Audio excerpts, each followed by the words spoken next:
Okay, so this video is going to show you how to use Piktochart.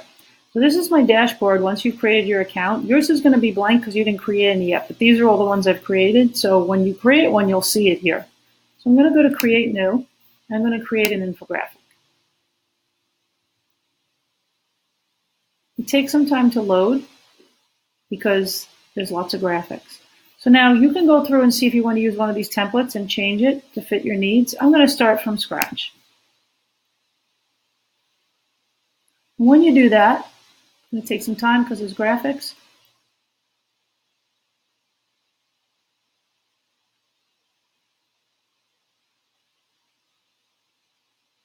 Okay, so once it comes up, it's going to give you this sort of text here. I'm going to click on that and I want to get rid of it. And now you have this, what they call blocks. And there's one here. So if you scroll to the bottom, you'll see these 3 lines. This is how you can resize it. So you can make it longer or shorter. Or you can add a block. So if you click here, you'll see the difference between this top block and the bottom block. The reason you might want to do that is to have 2 different backgrounds. That's up to you. It's just a visual decision of yours. And if you decide that and you change your mind, I'm going to delete that block. So I could just have one big long block, and I could change the size by just dragging up and down here. So now, if I want to look at backgrounds, I can pick a solid color, or I can pick something that has some texture to it, or an image. I'm going to click this one for now. And then I have my background. The next thing you can add is text. So if you go to text box, you're going to get some choices here. You have title, you have subtitles, and you have body text.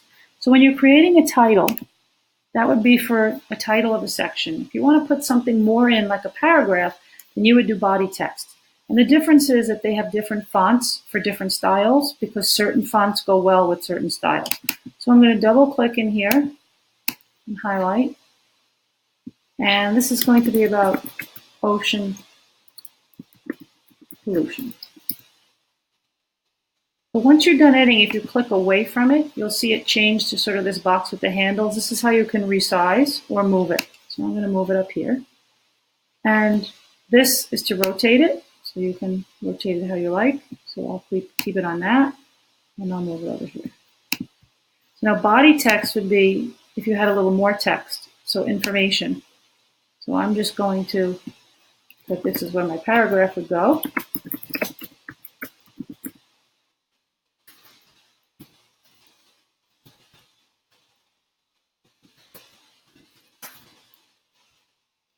Okay.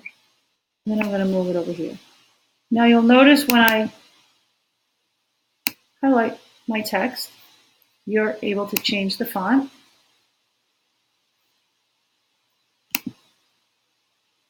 And the size.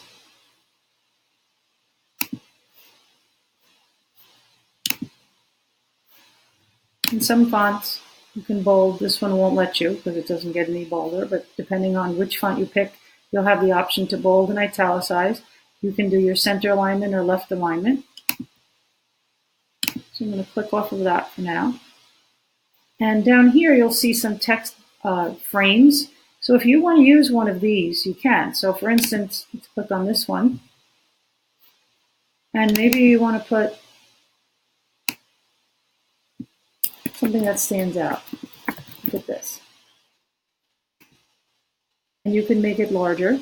So now in most programs, if you hold down the Shift key and drag to make something larger, it'll keep the proportion instead of it being all stretched out on one end or the other. And you can do the same thing with the text part of it. So if you want to do it so that you can make it look like that and have a little more space, and then maybe you want to make it larger because this is something you want people to pay attention to.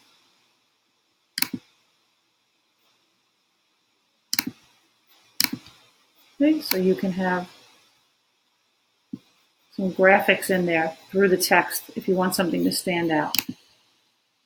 So let's say now I want to put an image in. I'm going to go to graphics, and you have shapes, you have lines, you have photos, you have photo frames, you have all these to look at. So let's say I want to look for a photo, and I could look through here and see if I find any, but it's going to take me a long time. So I'm actually going to search for ocean pollution. See what I come up with.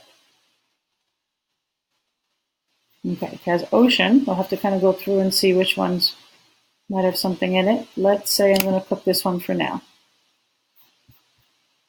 Okay, again, I can resize it. If I hold shift, I can get it to be in proportion so it's not stretched out. And then I will move it over here.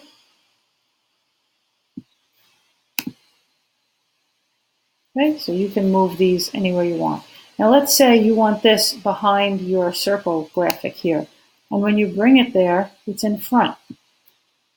So when you highlight something, over here are a bunch of tools. Okay, you can delete it all together here. But I want to actually order it. So if you click on this, this is it's called arrange.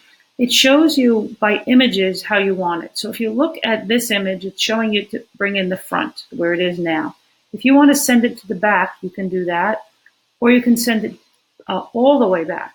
That's because if you have 3 images and you want to send it in between, you have to kind of play around between back and forward. So, but for this one, I want to send to the back. So now I sent it to the back, and now you can see this one is overlapping on that, if that's how you want it to look. Okay, so arranging and ordering is how you can get things to be layered and have the look that you want them to have. If you go to tools, you can always add a video in here. So I already copied a video from YouTube, and I have the URL, and I'm going to paste it in here. And then hit insert.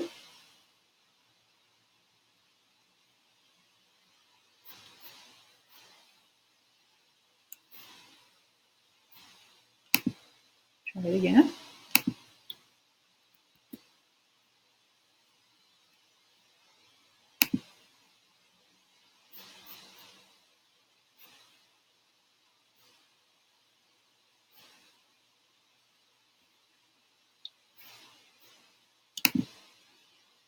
Okay, so I popped my video in.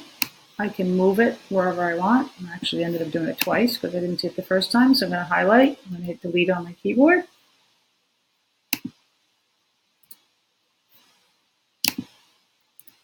To get rid of one of them. And now I can move it wherever I want on the screen.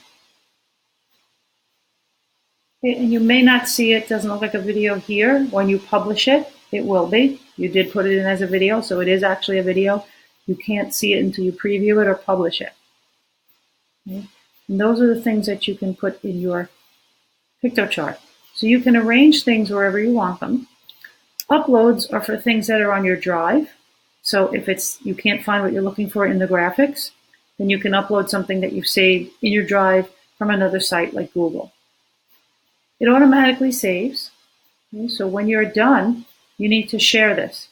So you're going to click on share, and it's going to ask you, do you want to publish it? Because right now it's not public, so then that means you wouldn't be able to see it. So yes, I do. Okay, this is the link that you're going to use. It says only I can view it, so we need to share that. And we need to do anybody can share it that has the link. Then you're going to copy this link. And that's how you're going to share it. You can also open it on the web. So we'll open it in a new page to see what it looks like. And you can copy this entire URL. And this is the URL that you would put into Classroom to share it with me or to send it to somebody else. It takes a couple of minutes to load. But that's how you will have your Piktochart published, so those can view it. And now you can see that it is a video. You can see it. Okay, so then you would send that link in Classroom or to whoever you want to view it.